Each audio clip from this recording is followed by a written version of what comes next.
there is a cargo ship that has just docked in Canada for the first time. And I think it's Denmark flagged ship, but I can't remember. But it is a giant ship, big cargo ship, and they have sails. And they're just so progressive. And it's a very green ship. It uses, according to the video that we watched, 80% of the bunker fuel that an equivalent ocean-going container ship would, and what just this grand, kind of meeting of the worlds of the old high seas and wind travel and today's, more advanced systems. And when the wind doesn't blow, it has, diesel electric propulsion that can just sink right back in. And it has all the statistics that sound good on paper and make all the green people so happy. And I guess I'll just I think this is a complete travesty and a symbol of Luddites and moving in the wrong direction. You have a different take. I do, yeah, and I'm really like a proud libtard in this sense, where I think this is awesome. Dare I say based? Dare I say based? This is based. Based. The misuse of the word in a technical speaking. I did a little digging, and I know in that video you sent me, it said that it would, in testing, they claim that it can do 11 knots on average. And then I looked up the average speed of and again, I'm not a maritime transport expert, but cargo ships that are on today's oceans, I think gets 15, 16 knots on average. So it's a little bit slower, but how much money are you saving, right? This is not necessarily a bad thing. Have we not just lived through the biggest oil crisis or energy bottleneck in industrial history, with 20% of global hydrocarbons being pulled offline with the Strait of Hormuz? Wouldn't it be nice if you had a fleet of ships that weren't reliant on hydrocarbons? I'm sure that the people that built this frame it in this green energy light, right. We are saving. They said that it was a French built ship. We are saving the planet with sailing ship. But there is a logic to it, and they're going to have the last laugh when the Strait of Hormuz is closed again, which I think happened in the last 24 hours. And yeah, I think you're right. And who knows, man? It may be for a little slower speed. They may save enough money for this to make sense. I don't know. So okay. I don't understand all the hate. I don't understand the hate. I think so. A little bit of slower speed. So I'm gonna come at this from a couple different angles. One is, let's say, a maintenance issue. You add another component to the system that has to be 100% redundantly based anyway, because you need to be able, if the wind doesn't blow, you need to be able to turn the thing on and drive the ship.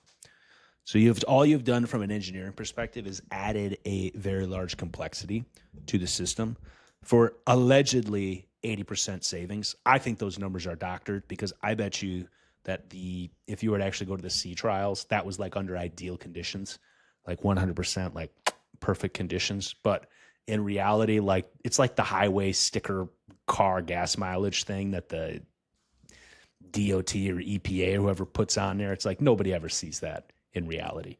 I think that's my first point of rebuttal. So I acknowledge this could be bullshit. The numbers could be made up. A lot of numbers are made up, right? That is the most reasonable rebuttal to any claim of wondrous new technology. Yes, the numbers could definitely be fudged or made up. But I think that if you want to dig into engineering or engineering rationale, yes, there is a problem with added complexity, but there is also a benefit from redundancy. And this isn't it's an optimization problem that doesn't have a clear answer, because what do you want to optimize for? Sure. But I think, at least as far as transportation and energy goes, there is something to be said for redundancy.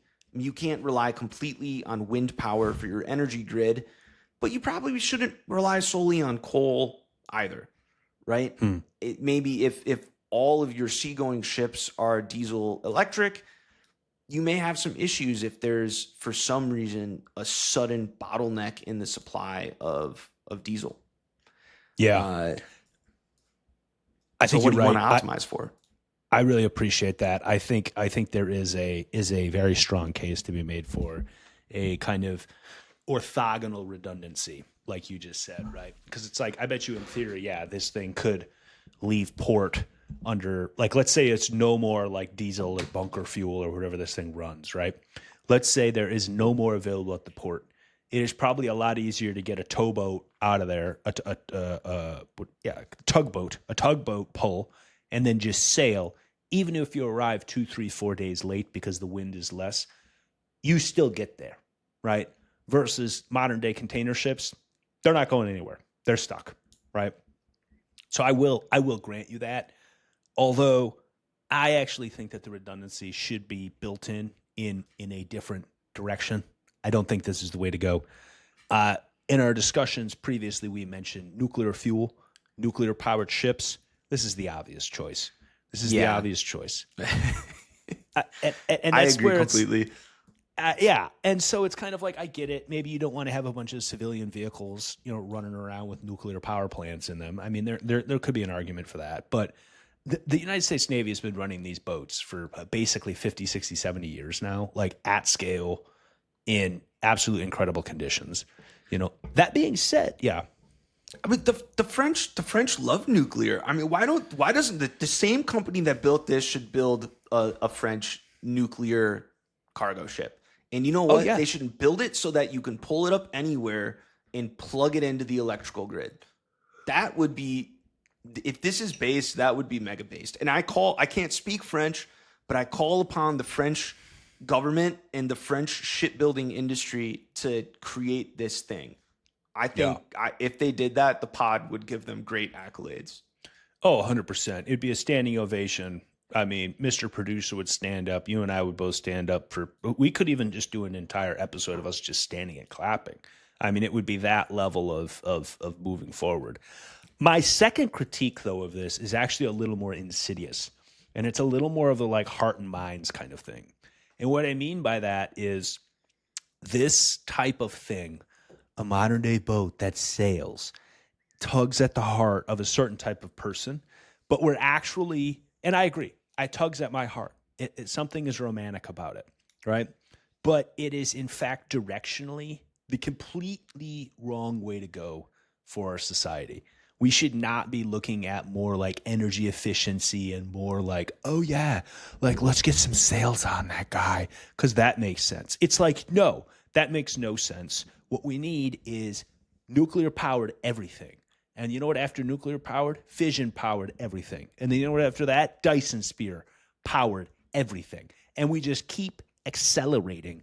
We're not looking back, man. And so I think culturally, this inspires a group of young people in a completely messed up way. Like, that is not inspiring. You want to be you want to go on a sailboat? That's awesome. Join a yacht club, and there's people out there loving it. They absolutely love it, and it's fun. I like to sail. I think it's great. If I'm getting somewhere, I'm sure not taking a sailboat. The pod is. I just want to say that the pod is vehemently pro Dyson sphere from the foot us in the trenches to the producer all the way up to the editor in chief. Build the 100%. Dyson sphere. Yeah, 100%.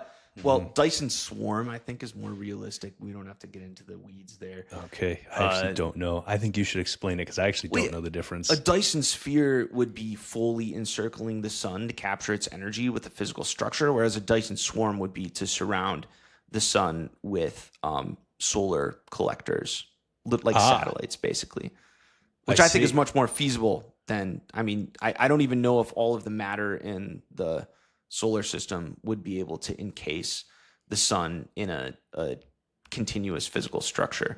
But that's that's besides the point. Yes, One thing I want to say about sailing ships: one, they look really cool. All right, you have to admit that the sails look cool. There's a lot of people. I will Even fully concede that point. It looks in really the cool. 19th century, they were mourning the death of sailing ships. Although there are still some sailing ships that are in service. Some countries' navies, I don't know if the U.S. does this, but some countries' navies have training ships where they will train sailors on a sailing ship to teach them fundamental skills of naval whatever. I've never done it. I just know that they exist, and some of them were actually in New York Harbor a few days ago. So these large sailing ships are still used, just in a very niche capacity, like horses. We have cars now, but sometimes it's nice to have a horse or two. Yeah, so they are used in that capacity. I don't think that the whole global shipping fleet should be replaced with sailing ships, but I see where they're going. I mean, so in the 19th century, for a big chunk of the 19th century, a lot of ships were hybrid steam and sail, transportation ships rather. Like I think they were called clippers or something. Or maybe the clippers were pure sail. I think clippers were still pure sail, but they often had like big wheels on the side of them and sails. And then there were some with screws for sure, because I think the steam engines, I mean, it's the same principle that these things are going under. It's this idea of like, I have a steam engine, but like, hell, the ships are all still have sails on them. I think a lot of those were retrofits. Right, but they just added the paddles on the side, or the wheels rather. Yeah. I wonder if the added complexity was a detriment though, or if they actually saved money. I mean, I actually don't know when they switched to full steam for ships. I probably like by the Titanic in the early 20th century. I assume the switch was fully made. I think it was. There were definitely ships though that were running steam in like Vanderbilt's day.